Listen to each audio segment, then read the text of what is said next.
Good afternoon and welcome to Today on BayTV. We are live in Swansea on Wednesday the 21st of June 2017. I'm Henry Darby-Cook, next to me is Gaynor Morgan. And we've been joined by Robert Fellin-Jones and journalist and photographer Alan Evans. Before we have a little look at what happened on this day, should we have some music from Jordan Marks?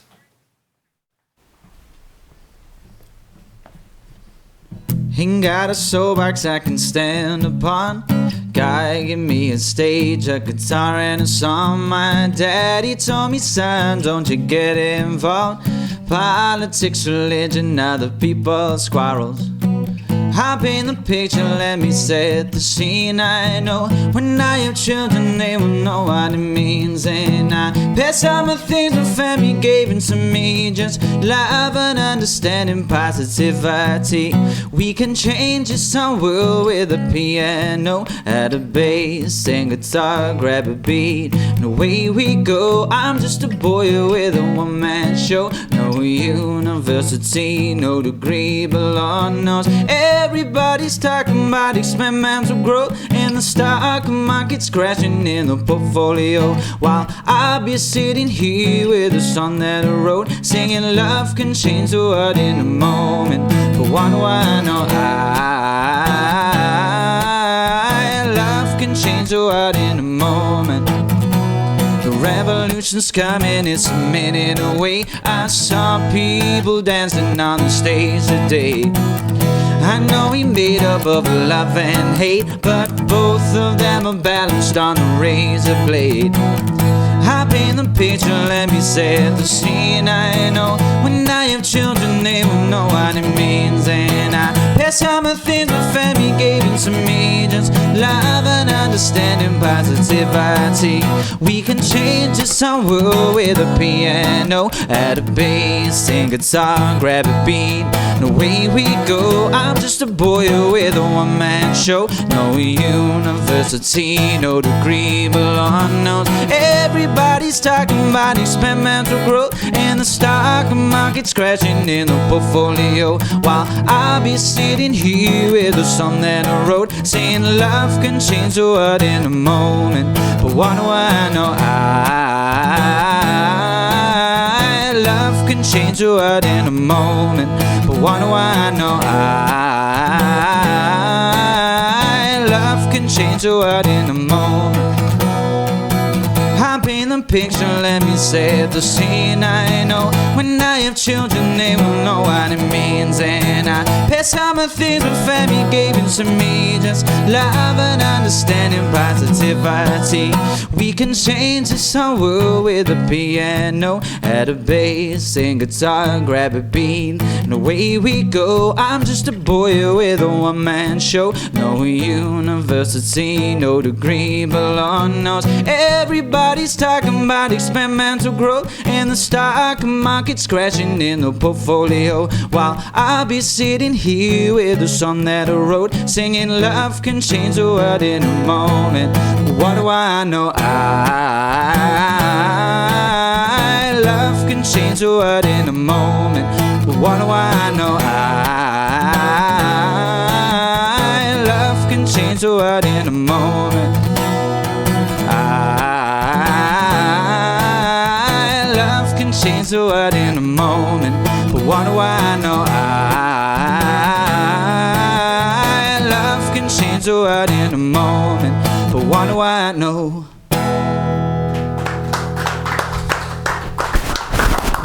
That's a lovely way to start the show. Time now, I think, to have a look at what happened on this day in history, Henry. Yeah, we've got some great ones today. Obviously, today is the start of the summer solstice, and obviously today is the longest day. Do you know what time it was the longest day? At what time was the longest part of the day? Anyway, it was 12:24. I see that Henry's wearing his traditional robes today. What do you mean the longest time of the day? It was at that point, I think, that it was the... So minutes are longer than 60 seconds, or? I don't really know. Okay. I think at that point it becomes the longest part of the day. Okay, I understand. Robert?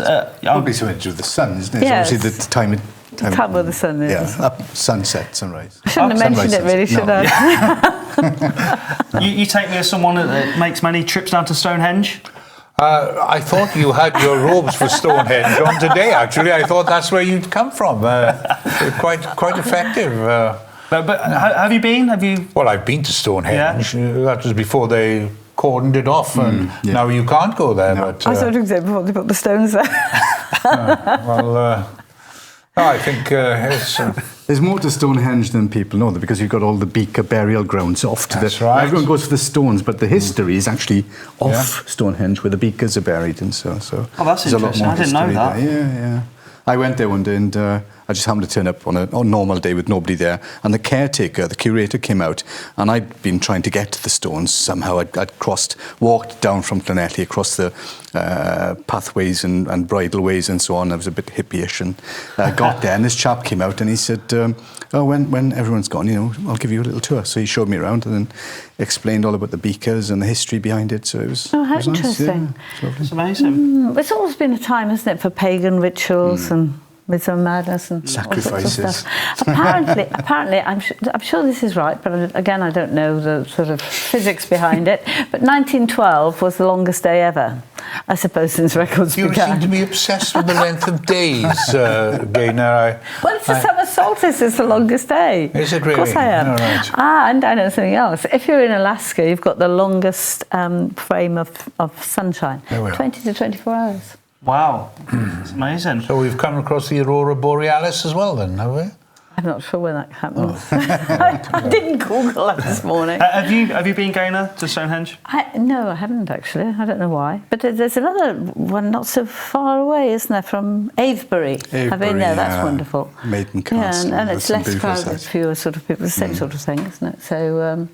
And of course, the further north you go, obviously the lighter. I remember making a film in Wick in Scotland. A farming family had moved from Wick down here to Wick in Scotland. When we got there, it was still light at 11:30, midnight.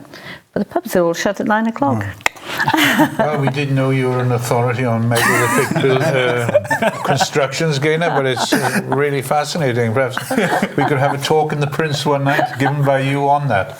Perhaps I've studied the background to all these little bits of useless information. Should we move on? That'd be better. 1937, the first televising of Wimbledon Lawn Tennis Club Championships. Obviously, this is something I think everyone loves. We've actually got a clip of the first televised championships. Should we have a little look at that?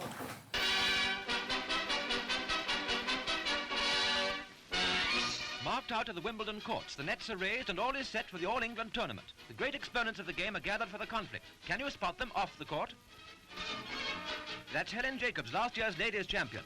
Alice Marble, American champion. In these early days, the outside courts are busy, for the lesser opposition has not yet been eliminated. In the regrettable absence of Fred Perry, Barney Austin has the opening match on the centre court, and his opponent is the tall Irishman, Rogers.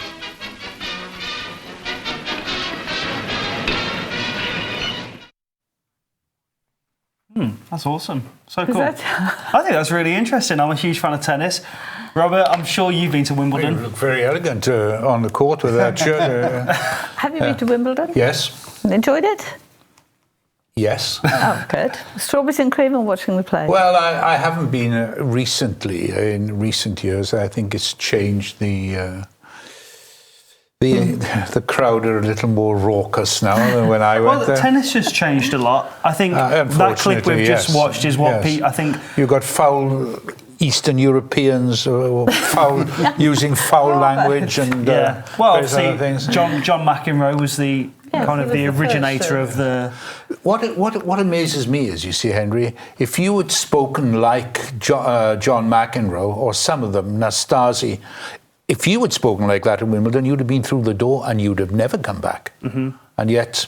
But they tolerated these people. We needed their playing prowess, didn't we? Have you been to Wimbledon, Alan? I have. I went not to watch the tennis. I went to serve the strawberry and creams with a catering company.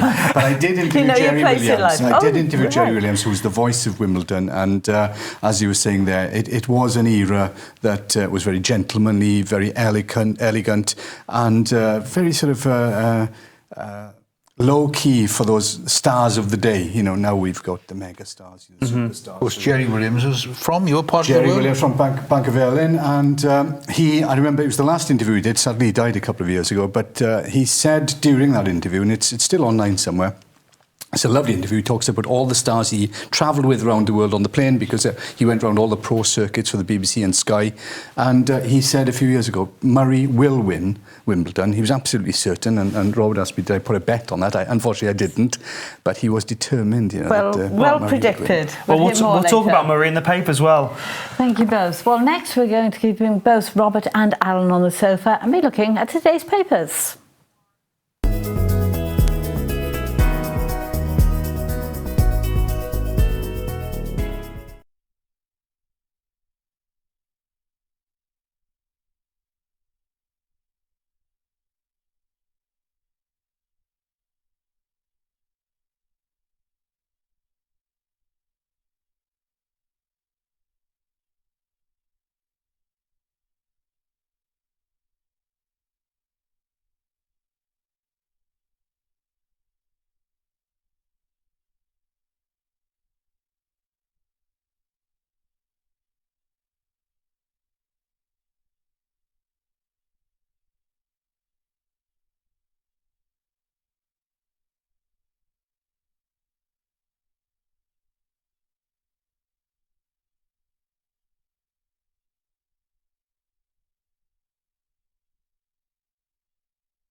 Welcome back to Today on BayTV. I'm Gaynor Morgan.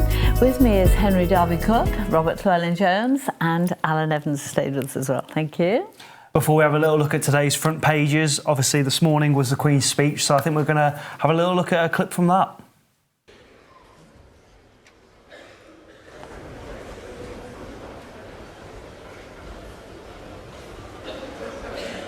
My Lords and members of the House of Commons, my government's priority is to secure the best possible deal as the country leaves the European Union. My ministers are committed to working with Parliament, the devolved administrations, business and others to build the widest possible consensus on the country's future outside the European Union. A bill will be introduced to repeal the European Communities Act and provide certainty for individuals and businesses. This will be complemented by legislation to ensure that the United Kingdom makes a success of Brexit, establishing new national policies on Where's the Crown? Well, yeah, the Crown had its own car today. It came in on its own cushion. I think the Queen wanted it to be more low-key than usual, obviously with Prince Philip being in hospital and other factors. So, yeah, she wasn't wearing it today. Dennis Skinner stole the show. I don't know if you've seen this. He actually heckled Get Your Skates On. I think we've got a clip of it. Attend Her Majesty immediately in the House of Peers. Yeah, get your skates on. First race is 2:30.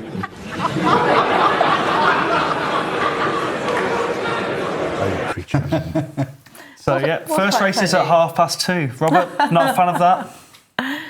I'm not a fan of Skinner, to be honest with you. I find He's quite a character, though. It was quite funny there when you said heckling. I thought, well, that's out of order, but it was quite...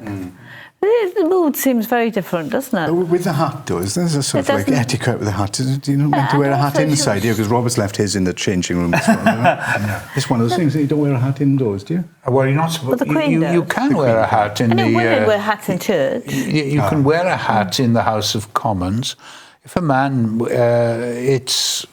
they shout "I spy strangers" or some strange thing, and then there's a special procedure that follows it. You know, but I've never seen ladies wear hats in the chamber before. I thought that was a little bit disconcerting. It all seemed a bit... Oh. It was quite low-key, considering it's one of probably the biggest sort of events and... Well, they couldn't determine where on the date because of the very content of the speech, could they? So I suppose that was a way around it. And how long is an old lady of 91, is she, or 90, whatever? How long is she going to be able to carry those robes and a crown? And I see absolutely nothing wrong with it. I suppose, especially on a hot day like today as well, it was very hot. On the day that the Queen's speech was supposed to be held, there was some really charming pictures of her riding in Windsor Great Park. It's great to be still riding a horse at 91, isn't it? She had a day off, it said. Wow, very interesting. Robert, have we got some of the key points from the Queen's speech, I believe? Have you got some of them?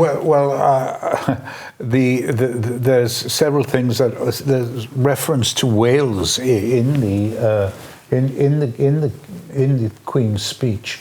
I don't think there was anything that we didn't expect.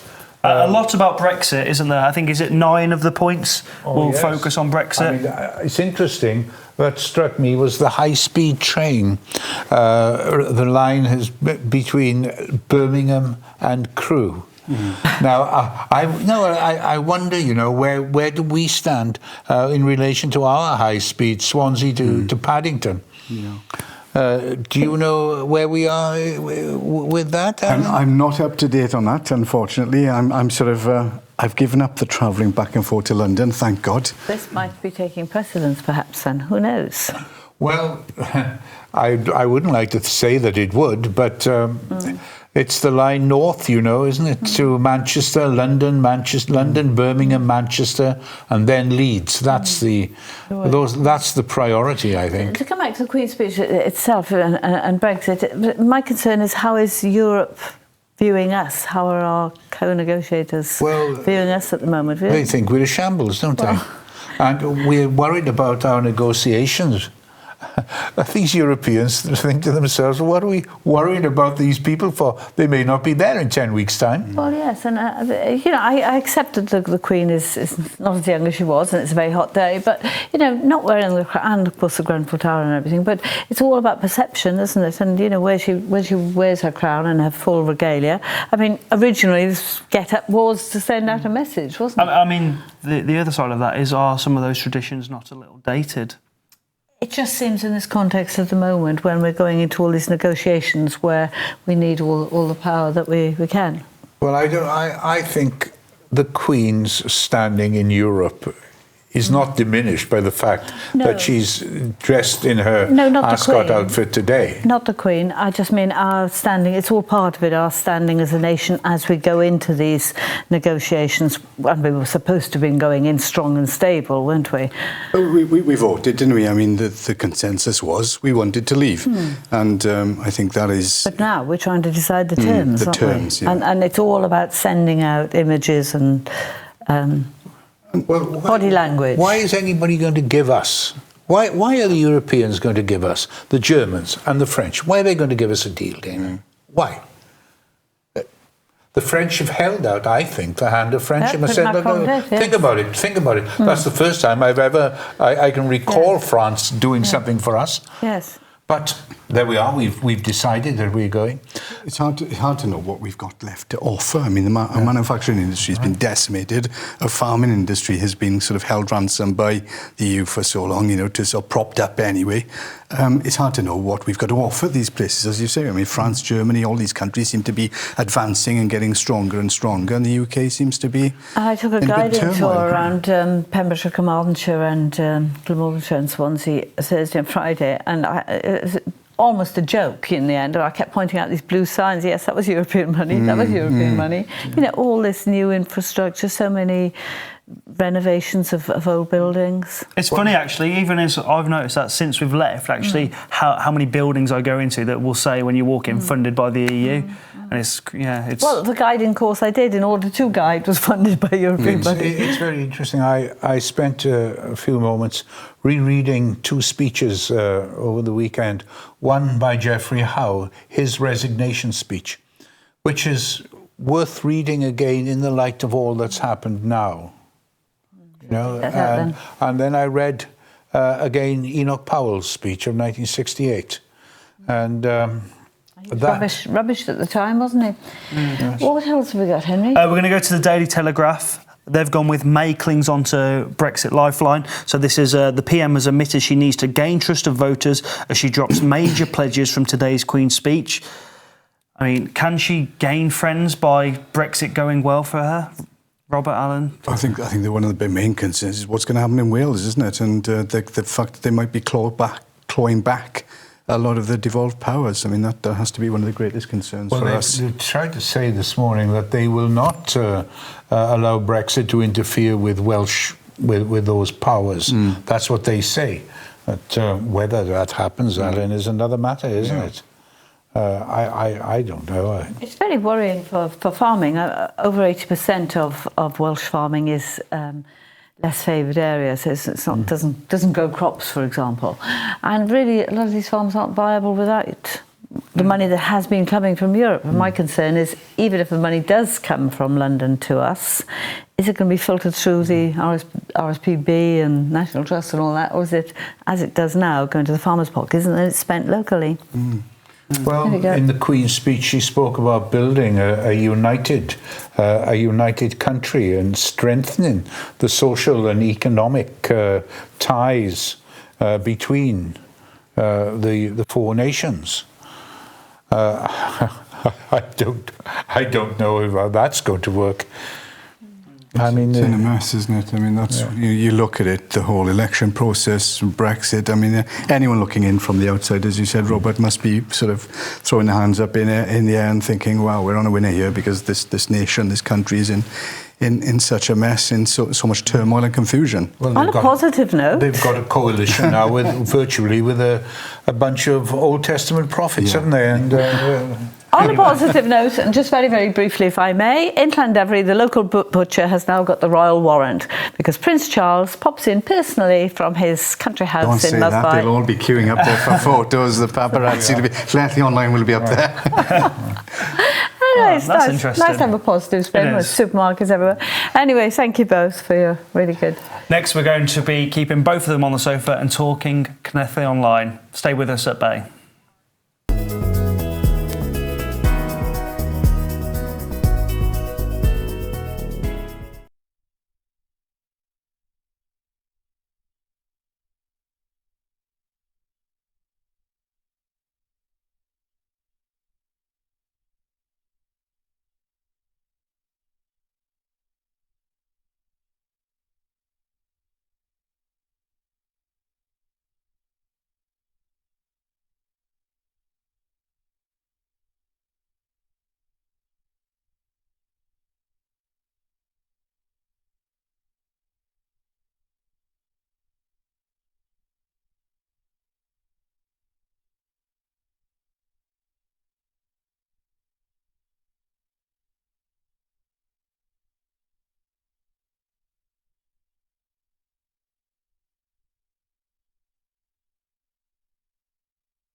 Welcome back to Today on BayTV. I'm Dana Morgan. With me is Henry Darby-Cook.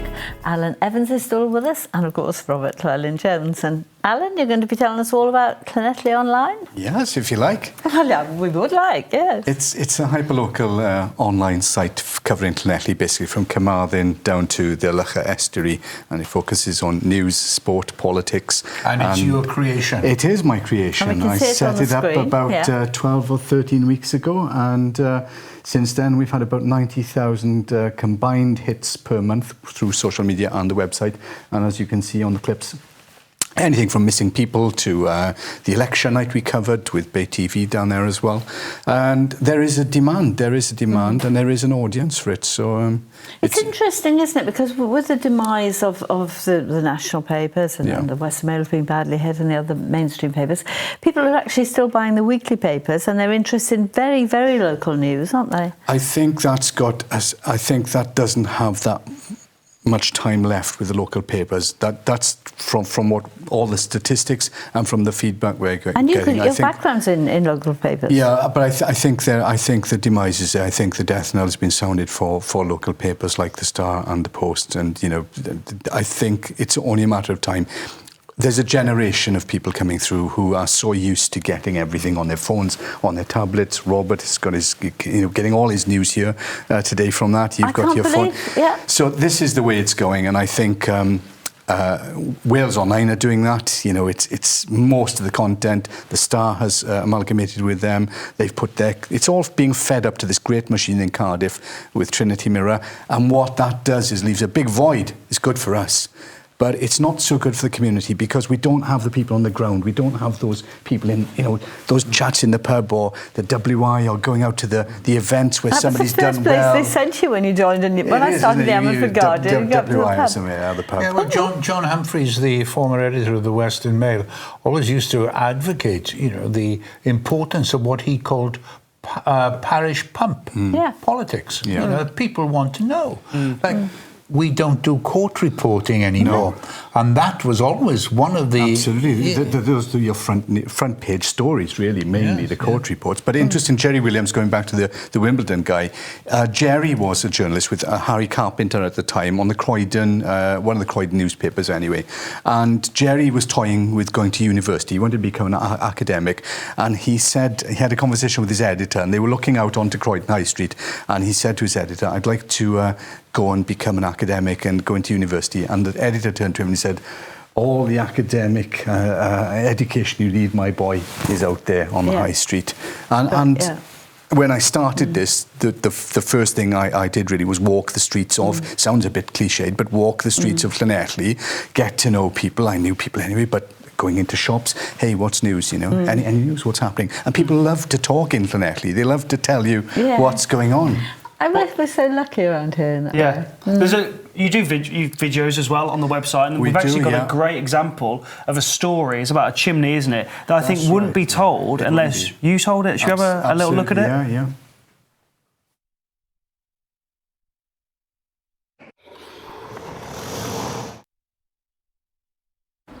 I'm David Lewis. I live at 60 Hill Elford, Llanelli, and this is my story. I'm with David Lewis. David, you had, at one time, you had a chimney above your house, and you were telling me that you went out, came back, saw the scaffolding, and the chimney has gone. Just tell us briefly what happened. Yes, the council decided to carry out some work on a shared chimney between my house and the council house next door. They totally demolished the chimney down into my attic, and then covered over the ventilation flue to my gas fire with roof tiles. It was left for several days until a neighbour noticed. I turned off the gas, phoned up the councillor next day.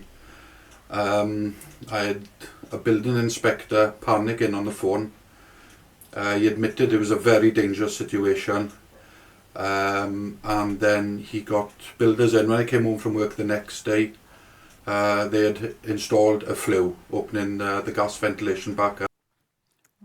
Very interesting, because it is one of those stories that would be untold. He's been to various papers and outlets and trying to get his story told. He's been dealing with the council for 3 years. He's not got anywhere.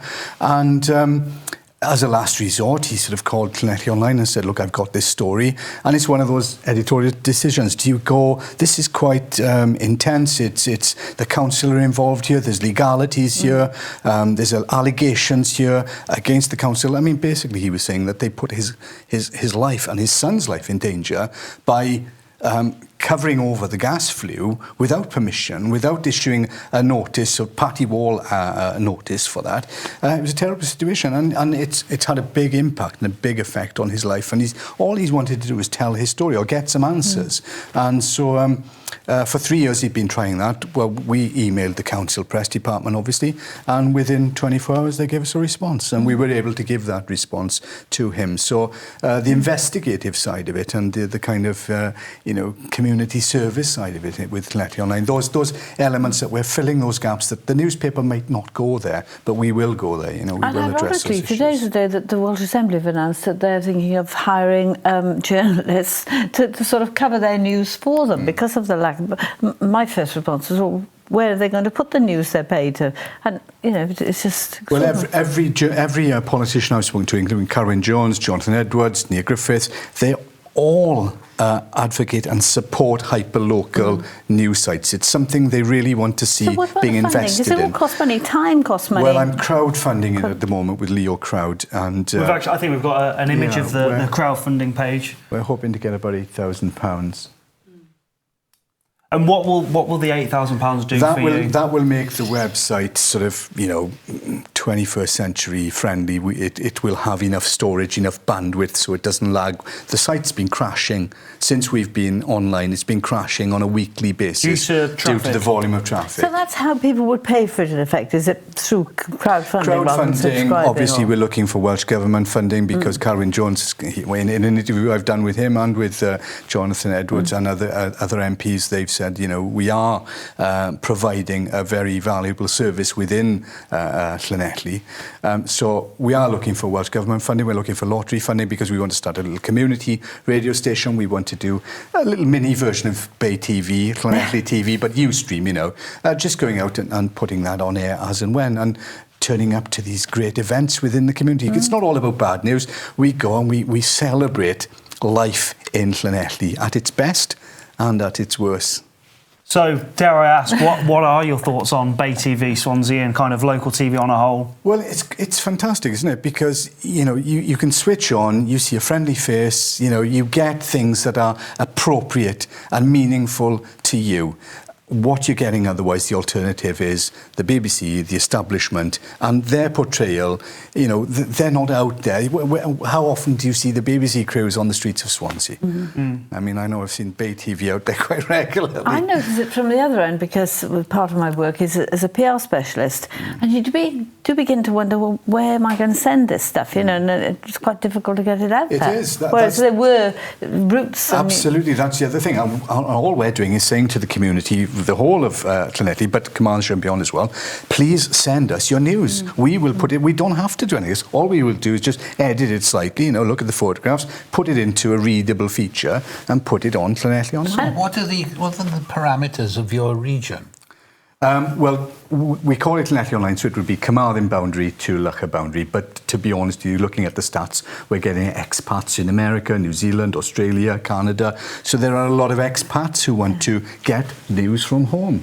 So you cover the whole of Carmarthen as well, do you? We do, yeah, we can do. And the United States and everywhere else. The world, Dominic, yes. Yeah. But I presume as well the equipment isn't overly expensive, is it? It's basic. I mean, we're looking obviously to get to what you have here, cameras that are TV compatible and of that quality. So that's what the investment is for. We need to upgrade our system, our website, cameras, and we'd like to get a studio, some building somewhere where we can involve schools in training in hyperlocal journalism and graduates coming out of university to give them a grounding. Just briefly, can you see this happening in every small town? It has been happening, but I just read recently that the Port Talbot Magnet has closed down, but that was a paper version. I think, as I said earlier, I think papers really have had their day, and we will see more and more of these hyperlocal sites being set up across Wales. Oh, fascinating. But It is. a bit sad as well. I love my newspapers, but it's great to be part of a new era, isn't it? You know, Yes. lots of Renaissance in... exciting times and exciting times for you. You're a pioneer. Thank you. Next, after the break, we're going to invite Suki Hayer to the sofa. Here's the winner of Swansea's next fitness model with him. It's going to be a good one. Stay with us here at BayTV.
Welcome back to your final part of Today on BayTV. I'm Henry Darby Cook. Next to me is Gaynor Morgan.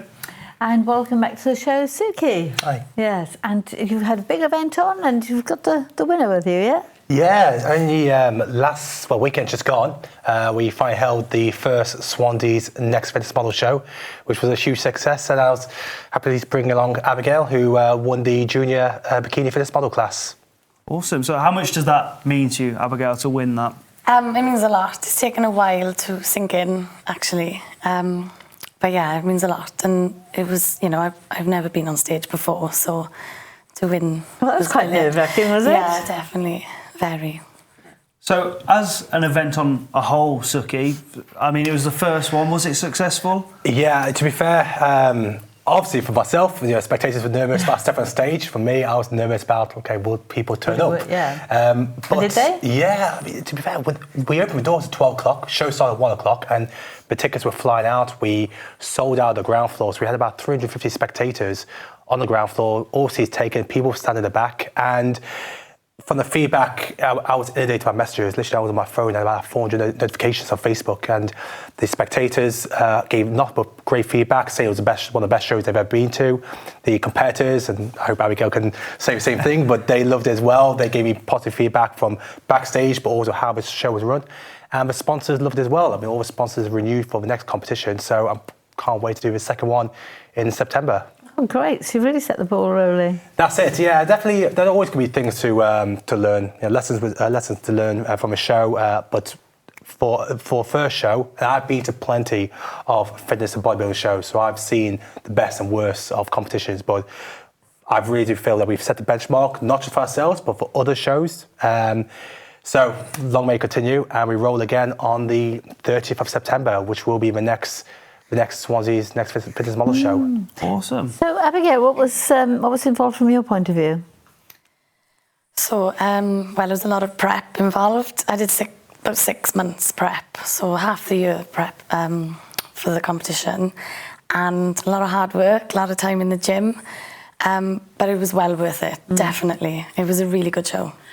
So you talk about prep, but you don't look like a bodybuilder. No, so... were you competing against men, or is it different for women? There was different categories for the women. Obviously, there was the Masters, Junior, which was me, and there was the Open as well. So I was against my age category. Is that men and women? No, just women. Yeah. So the men were in their own categories, and then the women had their own categories. And I was under 23, so it was the junior category. So, and it was bikini fitness, so it wasn't, big and muscular. So what's bikini fitness? So it's different for each federation, but it's, good conditioning, so lean. You need to look girly, so hair, makeup, tan, sparkly bikini, and present yourself well. So the posing as well. So you might look great, but it's the posing also, and presentation on stage as well. Wow, awesome. I know something you were really passionate about, Suki, is actually what the competitors won and how important that was. And how much was it again? Yeah, so we gave away about £6,000 worth of prizes, and prior to the organising of the next show, had a few meetings with some of the existing sponsors, and the prize that we're given are just going to get even bigger. This was very much the platform to see how the show would go, and we gave away more prizes than other shows that I know that are national level ones. But this is what the whole point of the show was, to give back to competitors. These are the competitors that make the show. Without them, there is no show. These, as Abigail pointed out, they prep for 6 months. Yeah. Some 12 weeks, 3 months, 4, 5 months, 6 months. They've all made sacrifices, so they deserve more than just stepping on stage and get a medal, especially for the winners or people that place top 3. They deserve to take something back from it. Was the prize important to you? It was, but it was more for experience for me, although the prizes were brilliant. What were you going to do with yours? I got protein, I got a trophy, which is probably the best, because that's on my mantelpiece now, and I can just look at that. But it's a bit of pride involved as well, and I know you've achieved something. So... It got a huge amount of press coverage, didn't it? So we've got here, it was on the South Wales Evening, posted a full page on it. You can see that on your screens now. Obviously, BayTV were there. We're going to put out a special 14-minute episode today online of kind of all the interviews, and we spoke to everyone.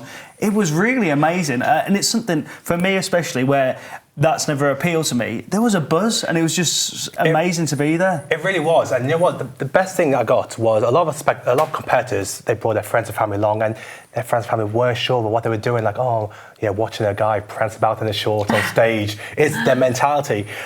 But they all, I would pretty much say all of them, came back to me and say, you know what, Suki, you know, I've now seen what my husband and my boyfriend and my son, brother did on stage, and I can now see all the hard work, the sacrifice that they've made step on stage, and they all got involved in the show.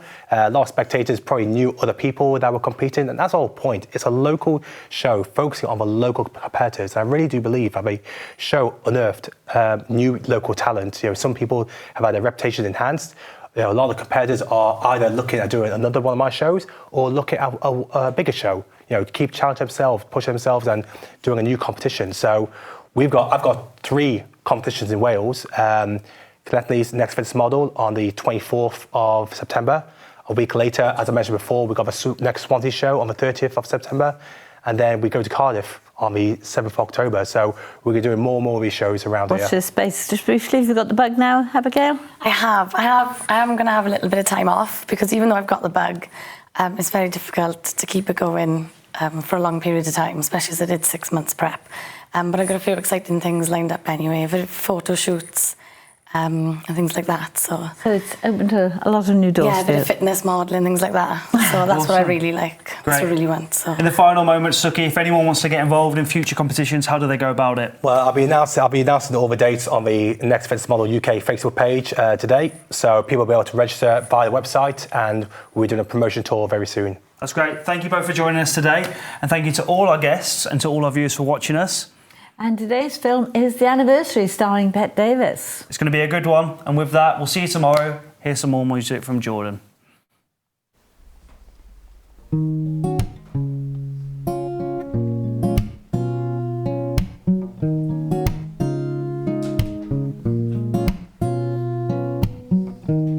My face above the water,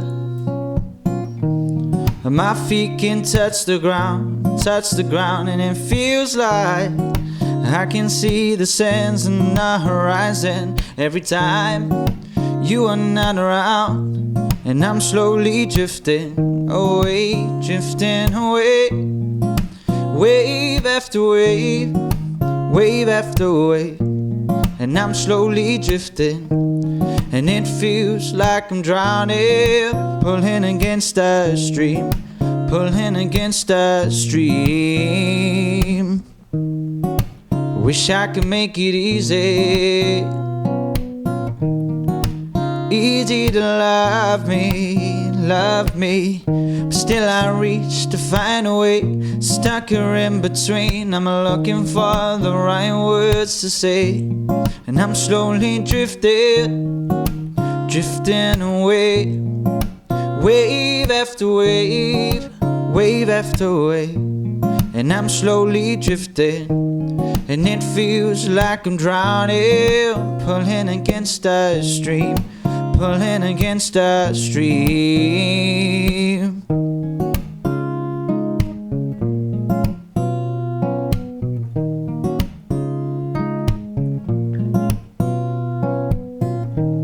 My face above the water, my feet can touch the ground, and it feels like I can see the sands in the horizon every time you are not around, and I'm slowly drifting away, wave after wave, wave after wave, and I'm slowly drifting, and it feels like I'm drowning, pulling against the stream, pulling against the stream.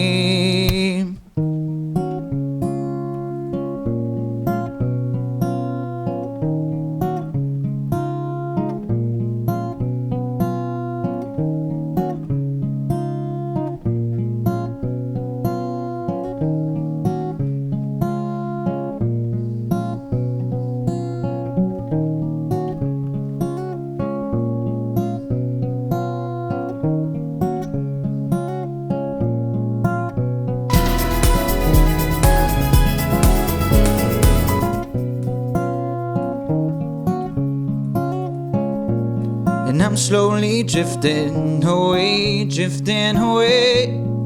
Wave after wave, wave after wave. And I'm slowly drifting, and it feels like I'm drowning. Pulling against the stream, pulling against the stream.